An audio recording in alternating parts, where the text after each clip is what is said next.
ओम शांति।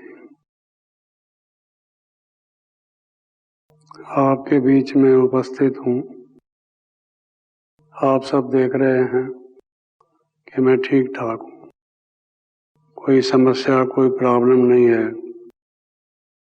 और जो कुछ भी शरीर के निमित्त किया गया, डॉक्टर्स वगैरह ने किया, आपको मालूम है कि कई असुविधाएं परीक्षाएं आती हैं, लेकिन मेरे लिए इस कारण से भी सहज था क्योंकि साकार बाबा मम्मा ये दादियां उन परीक्षाओं में से गुजरी हैं, गुलजार दादी हैं, अपने जो भी बहन भाई वरिष्ठ हैं उनके अनुभव सुनते रहे हम, उनसे प्रेरणा मिलती रही है।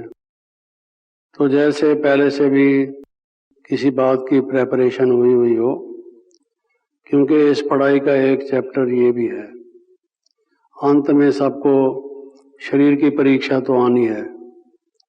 परमात्मा का नाम धाम क्या है वो पढ़ाई भी है, आवश्यक, प्रारंभिक, मौलिक, लेकिन साथ साथ ये भी उस पढ़ाई का एक चैप्टर है, प्रैक्टिकल है। तो ये जल्दी या देर से, सूनर और लेटर, हर एक के सामने आता है। अपने सामने भी आया। मैं तो खूब खेलता कूदता भागता दौड़ता रहता था।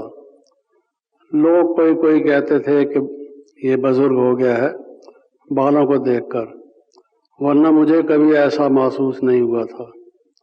मैं समझता था मैं एक छोटा सा बच्चा हूँ, युवा हूँ, कुमार हूँ तो हूँ ही, तो ऐसा कभी महसूस नहीं हुआ कि आयु थोड़ी बड़ी हो गई है या कुछ है। भाग दौड़ करते करते अचानक से आके व्याधि ने थोड़ा घेरा, लेकिन वो अपना रूप दिखा रही थी। ये शरीर जैसे जैसे इसकी आयु बढ़ती है, पुराना तो है ही, तो बाबा ने कहा इसको चत्तियां लगानी पड़ती हैं, कई चत्तियां लगाकर चलना पड़ता है।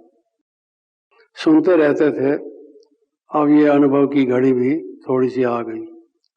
लेकिन जैसे मैंने कहा, अपना ये विशाल दैवी परिवार जो है, इसका जो बल है, सबका स्नेह जो मिलता रहा, ये भी अनुभव की बात है, वाइब्रेशंस की, कि कैसे स्नेह का बल हर एक का मदद करता है, वो अपनी तरफ खींचता है कि यहाँ होते हुए भी जैसे कि हम नहीं होते, ऐसा मैं महसूस करता रहा।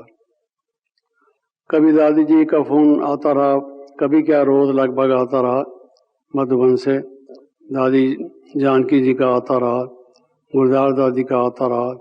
मुझे तो और ही चांस मिल गया कि रोज इनकी गुड मॉर्निंग गुड नाइट होती और इनका याद मिलता। शायद अगर ये तकलीफ ना होती तो बातचीत तो होती थी, लेकिन इतनी फ्रीक्वेंटली और इतने स्नेह से नहीं होती थी।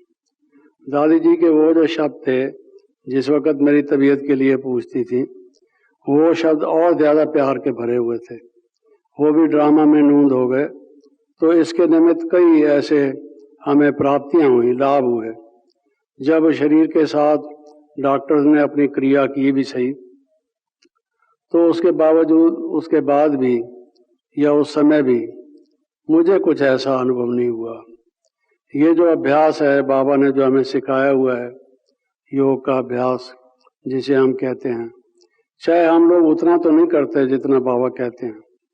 बाबा तो ये कहते हैं निरंतर योगी बनो, वो स्टेज तो हम लोगों की आई नहीं है, लेकिन जितना भी करते हैं उससे भी बहुत मदद मिलती है, बहुत फायदा होता है।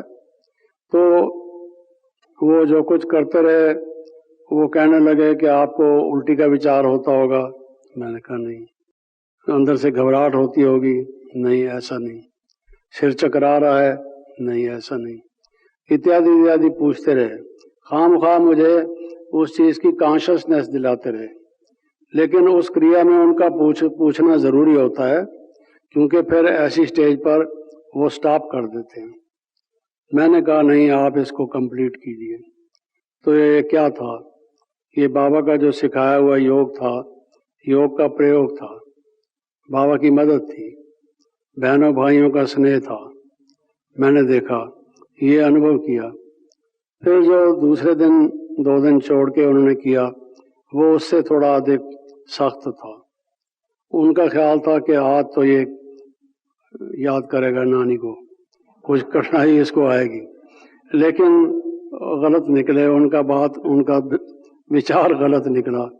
उन्होंने जो कुछ किया, फिर मुझे जब अपने कमरे में लाया गया तो थोड़ा देर तो मुझे डीप स्लीप आ गई, क्योंकि रात भर मैं सोया नहीं था और किसी ख्याल से नहीं, अलर्ट था, एक्टिव था। सारा दिन काम तो कोई था नहीं, लिखना पढ़ना भी नहीं था। इतना टोटल रेस्ट तो कभी भी नहीं किया होगा जीवन में कि बिल्कुल बिस्तरे पर लेटे रहो और कुछ काम भी नहीं।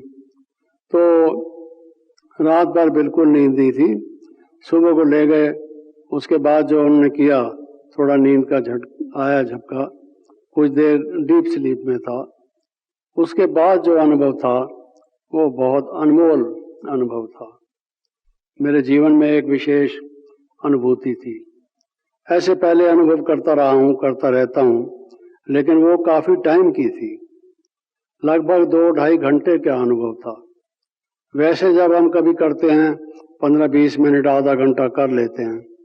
कभी भी हम पहले काम करते थे, बहुत थके हुए हैं, लेट गए, बाबा की याद में, लाइट में महसूस करते थे अशरीरी अवस्था का। लेकिन ये 2-2.5 घंटे तो मैंने कोई विशेष पुरुषार्थ भी नहीं किया। ये था बाबा की याद में तो था, जब वो कुछ कर रहे थे तब भी बाबा की याद में तो था।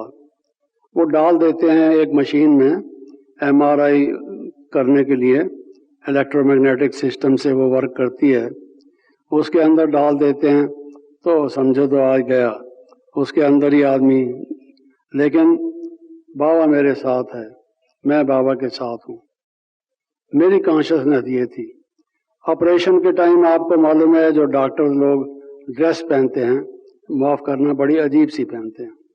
मुझे बड़ा अजीब लगता है, जैसे यमदूत घूम रहे हों चारों तरफ, अच्छे भले आदमी के तरफ। कोई अच्छा सा ड्रेस पहने सफेद, या कोई एंजल जैसे लगे, ऐसा नहीं, डार्क और ऐसा कुछ होता है, रफ डफ सा पहना हुआ, जैसे लगता है कि भाई ये ले जा रहे हैं धर्मराज के दरबार में आज हमको। कुछ हमारे यहाँ पता नहीं क्या है, दूसरे अस्पतालों में तो ऐसा है।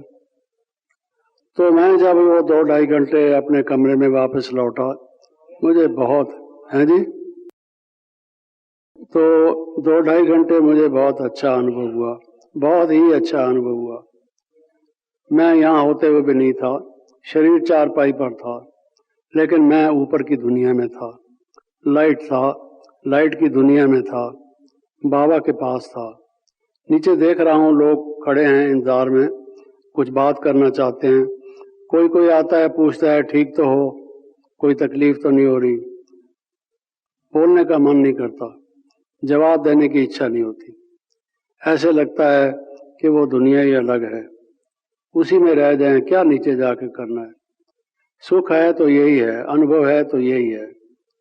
ये जो अनुभव हुआ 2-2.5 घंटे का, अभी तक भी पूरी तरह से वो उतरा नहीं है।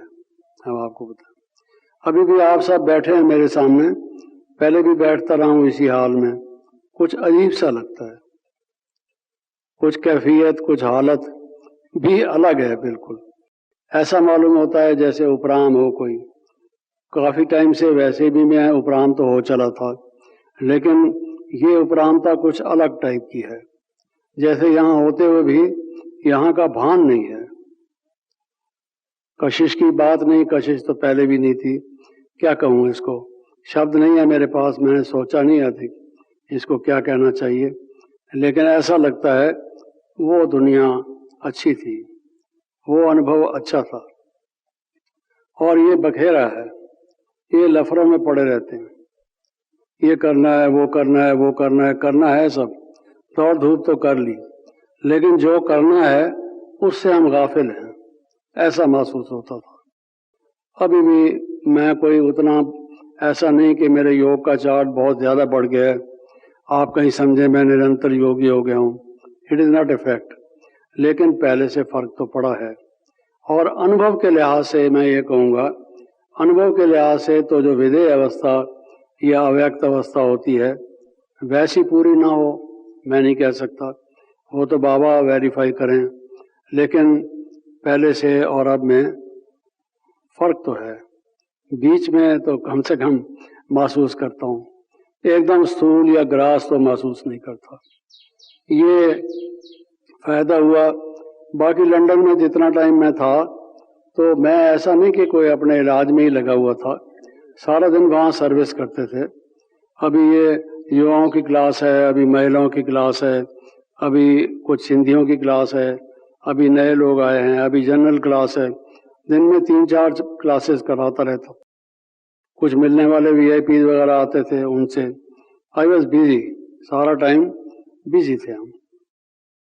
ऐसे ही जब बॉम्बे में हम आए तो जो डॉक्टर्स थे पहले दिन से ही बातचीत शुरू हो गई थी उनसे, डॉक्टर से भी और नर्सेस से भी। बाबा की टचिंग होती थी, इसको क्या बोलूं। कोई पहले से सोचा हुआ नहीं होता था कि इस डॉक्टर से मैं ये कहूँगा। जैसे ही वो सामने आएगा बाबा की टचिंग से कुछ उसके लिए निकलेगा। तो पहले पहले तो वो लोग हैरान हो गए, अलर्ट हो गए, क्योंकि वहाँ ये प्रथा तो है नहीं। डॉक्टर तो आता है, आपको मालूम है, ब्लड प्रेशर देखेगा, टेम्परेचर देखेगा और जो उसको चेक करना है वो अपना करेगा। तो फिर मैं उसको कुछ कहता था तो उससे नज़दीक आ गए और उनको मैंने कहा कि रोज़ एक लेसन लेके जाया करो। तो फिर अपना बात करने के बाद वो कुर्सी पर बैठ जाते थे। अच्छा, आज का लेसन क्या है? जो वहाँ के बड़े मशहूर डॉक्टर, बड़े बड़े डॉक्टर हैं, डॉक्टर आडवाणी हैं, एक डॉक्टर देसाई हैं, ऐसे गांधी हैं, प्रसिद्ध डॉक्टर हैं वहाँ के। तो रोज आके 20 मिनट, 25 मिनट, आधा घंटा, 15 मिनट, जिस टाइम उनको थोड़ा फरागत होगी, अच्छा आज का लेसन क्या है। और नर्सेस से भी, किसी नर्स को कुछ, किसी को कुछ, उनको टोली प्रसाद भी खिलाते थे। प्रसाद भी हमारा बहुत काम करता है। लिटरेचर इतना नहीं था हमारे पास जो हम लोगों को दे सकें। बाबा कहते हैं ज्ञान दान करो, वाणी से तो थोड़ा बहुत किया, लिखित रूप में इतना नहीं किया। वाणी का तो पैसा लगता नहीं, लिखित वाले का पैसा लगता है थोड़ा सा, लेकिन वो हमारे यहाँ थोड़ा सा ऐसा हो प्रबंध, जितना हम टोली और गिफ्ट देते हैं थोड़ा सा वो भी दें, कई लोग उस चीज को पसंद करते हैं। तो नर्सिस की भी काफी सेवा हो गई। और जब मैं आ रहा था सारी नर्सिस अपना काम छोड़ के लिफ्ट तक आई और सारे वहाँ फ्लैट, जो मेरा फ्लोर था 16th फ्लोर, 16 कला तो बनना है ना, 16th फ्लोर पर रखा हुआ था। तो उस फ्लोर, वो स्पेशल फ्लोर है, VIPs का फ्लोर है। तो वहाँ भी और सारे हॉस्पिटल में रेस्ट्रिक्शन होती है, आमतौर से जाने नहीं देते लोगों को, लेकिन 16th फ्लोर पर और लोगों को ये मशहूर हो गया। कोई तो कहने लगा गुरुजी आए हुए हैं, कोई कहने लगा स्वामी जी आए हुए हैं, कोई कहने लगे संत जी आए हुए हैं। वो बेचारे जब लिफ्ट में जाओ वो करो, उनका भाव जो था एक आध्यात्मिक हो गया था, रूहानी हो गया था। और वो लिफ्ट तक छोड़ने आए, शेक हैंड्स, हाथ मिलाइए हमारे साथ, हमें भूल नहीं जाना, आप पेशेंट नहीं हैं, आप हमारे भाई हैं। तो इस तरह से थोड़ा बहुत उनकी भी सेवा हुई। बाबा ने इसीलिए भेजा होगा, क्या राज हैं बाबा की हर एक बात में मालूम नहीं है हमें। बाकी अब ठीक हूँ। ये कोई इलाज जो करा रहा हूँ ये पूरा नहीं हुआ, ये चलता है कुछ समय तक, 3-4 दफ़ा फिर जाना पड़ेगा, फिर से उसको इलाज किया जाएगा। दुश्मन बहुत बड़ा है, उसको गोलियां 4-5 मारी जाएंगी तब कहीं जाके ठीक होगा। तो बाकी आप सबकी शुभ भावना ने, आशीर्वाद ने बहुत काम किया, उसके लिए आप सबका बहुत बहुत थैंक्स। दादी जी का ख़ास तौर से इन्होंने बहुत ध्यान रखा, बार बार पूछा और बड़े स्नेह से कहा। अभी भी मैं सोच रहा था मैं दिल्ली चला जाऊं, क्योंकि ट्रैवल करना थोड़ा ठीक नहीं और डॉक्टर ने मना किया हुआ है। ब्लड मेरा बहुत, जो हेमोग्लोबिन है बहुत लो लेवल है, आयरन भी बहुत कम है, इम्यूनिटी बहुत कम है। तो वो कहते हैं ट्रैवल नहीं करो, आपकी कोई इन्फेक्शन हो जाएगा। शुरू में इन्फेक्शन से हुआ तो, लेकिन दादी जी का और आप सबका प्यार खींच लिया, आप देखें कितने दिन के महिमा में। मुरली एक दिन पढ़ा था वहाँ लंदन में, जिसमें बाबा ने मधुबन वालों की बहुत महिमा की थी। उनके लिए जो बाबा की एक्सपेक्टेशंस हैं वो भी बाबा ने कही थी, बहुत महिमा बाबा ने की हुई थी। तो आप ऐसी विभूतियाँ हैं, उनके दर्शन के लिए हम आए यहाँ। बहुत बहुत धन्यवाद। ओम शांति।